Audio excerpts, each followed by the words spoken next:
you very much, Ms. Ocasio Cortez. Mr. Chair, I would like to be sworn in. I'm sorry? I would like to be sworn in. Oh, all right. We usually don't require a swearing in, but you want to be sworn in? Fine. Yes. All right. Okay. Do you stand up, please. Do you swear or affirm that the testimony you are about to give is the truth, the whole truth, and nothing but the truth, so help you God? I do. You may be seated. Let the record reflect that Ms. Ocasio Cortez answered in the affirmative. Because I just moved into this apartment a few months ago and I flipped this switch and it made that noise and it scared the daylights out of me. I am told this is a garbage disposal. I've never seen a garbage disposal. I never had one in any place I've ever lived. It is terrifying. I don't know what to use it for or what its purpose is. Like food scraps? Like, is this environmentally sound? I don't know.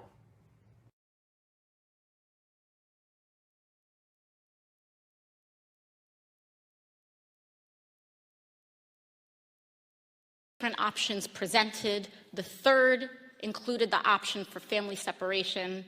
This initiative would pursue prosecution of all amenable adults, including those presenting with a family unit. Mr. Homan, your name is on this. Is this correct? Yes, I signed that memo. So you are the author of the family separation policy? I am not the author of this memo. You're not the author, but you signed the memo. Yes, a zero tolerance memo. So you provided the official recommendation to Secretary Nielsen on for the United States to pursue family separation. I gave Secretary Nielsen numerous recommendations on how to secure the border and save lives. But it says here that you gave her numerous options, but the recommendation was option 3, family separation. What I'm saying, this is not the only paper where we've given the Secretary numerous options to secure the border and save lives. And so the recommendation, of the many that you recommended family separation. I recommended zero tolerance. Which includes family separation. The same as is with every U.S. citizen parent gets arrested when they're with a child. Zero tolerance was interpreted as the policy that separated children from their If I get arrested for DUI and I have a young child in the car, I'm going to be separated. When I was a police officer in New York and I arrested a father for domestic violence, I separated that father Mr. from his Holman, family. with all due respect, legal asylees are not charged with any crime. When you're into the country illegally, it's violation 8 United States Code 1325. Seeking asylum is legal. If you want to seek asylum, you go through the port of entry, do it the legal way. The Attorney General of the United States has made that clear. Okay. I was not safe from the officers in that facility. Do you have any comment about what was posted about you in the alleged Facebook group? I mean, I think it's just it's just indicative of the violent culture that we saw on the inside of I also asked her whether she would be asking for an investigation about this. She didn't answer that. Everyone went straight on in. Now, she did tweet about another facility that this group visited earlier today. I want to share that with you. She said, now I've seen the inside of these facilities. It's not just the kids, it's everyone. People drinking out of toilets, officers laughing in front of members of Congress. I brought it up to their superiors. They said officers are under stress and act out sometimes, no accountability. She also tweeted, after I forced myself into a cell with women and began speaking to them, one of them described their treatment at the hands of officers as, quote, psychological warfare, waking them at odd hours for no reason, calling them expletive. Tell me what about that is due to, quote, lack of funding. The United States is running concentration camps on our southern border, and that is exactly what they are. They are concentration camps. And if that doesn't bother you,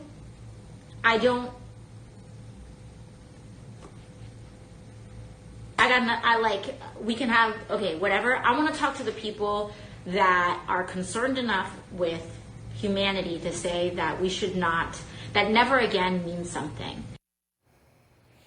The comments have triggered a backlash, and Ocasio-Cortez tweeted out her response to the criticism, saying that, quote, shrieking Republicans should know the difference between death camps and concentration camps, and this is about mass detention. Now, her comments come as President Trump tweeted out that ICE, Immigration and Customs Enforcement, would begin removing the millions of undocumented immigrants from the U.S. starting as soon as next week. A senior immigration official telling CNN, though, there is no operation next week to pick up millions, and they have no clue where the president got that impression. The senior official also said that there are tentative plans for an operation in July in 10 cities to pick up families who did not show up to their immigration hearings and have removal orders. A target list is not final, but it is not millions, that official said.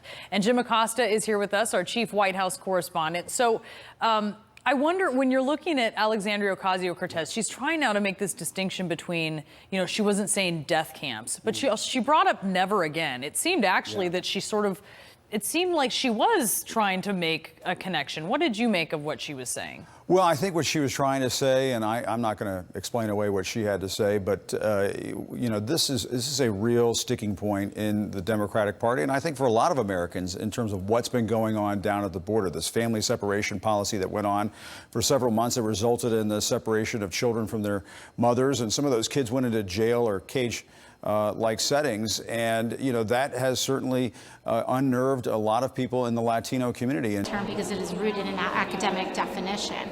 Oftentimes when people, you know, when the term concentration camp is evoked, what people think of are extermination camps. They think of Auschwitz. And I think what we need to realize is that one of the biggest lessons that we learn from both Holocaust historians, civil rights academics and experts is that it takes a process, a slow, gradual process of increasingly dehumanizing steps. And once you have convinced an electorate, or once you have convinced a community that a certain group of people are bad or less than, it justifies and it allows people to feel more comfortable with the dehumanization and the dehumanizing acts and the violation of their rights. So when you talk about, for example, why the Republican Party has not joined us in actively fighting the horrifying separation of children from their parents. And it clearly doesn't bother them enough to the point where they will actually join us in stopping that. I think that we really need to really take a look at why that is. And I think part of it is because of the dehumanizing rhetoric towards immigrant communities. Calling for the end to the entire Homeland Security Department. ICE is not under DOJ. It's under the Department of Homeland Security. And so we have now... Would you get rid of Homeland Security too? I think so. I feel like we are at it is a very qualified and supported position, at least in terms of evidence and in terms of being able to make the argument that we never should have created DHS in the early 2000s. Arizona Congressman Andy Biggs serves on the Judiciary Committee. What did you think about what you just heard from your colleague there? Well, I just don't know how extreme you can keep going. I mean, to eliminate the whole Department of Homeland Security seems so outrageous to me. And don't forget, I mean, she doesn't want any internal enforcement for ICE. But I mean, DHS has done for better or worse, has done a pretty doggone good job quelling terrorist attacks in this country as it was supposed to do, and it's trying to enforce the laws. I don't know where she's coming from, actually. I really can't conceive of it. When she was asked what a sane immigration policy looks like, Congressman, she responded, quote, "We should not be using detention for people who have harmed no one." Final thoughts on that bit of her interview as well. Well, I thought then she basically wants to scrap law. You know, I get it. It's a quasi-libertarian point of view, but it's really an anarcho-libertarian point of view that says there's no borders and that there's no law internally in any nation state, and it's for abolition of the nation state, which I think, actually, I think that is her position ultimately, based on all the comments I've seen publicly, and that's just antithetical to the greatness of the United States of America and what we need to be. Much has been made about the fact that we have said that this is a manufactured crisis. And in many ways, it is manufactured in that it is wholly unnecessary. It is unnecessary to separate children from their families. It is unnecessary to have a policy to detain innocent women and families that have harmed no person and are legally seeking asylum in the United States of America. This is a manufactured crisis because the cruelty is manufactured.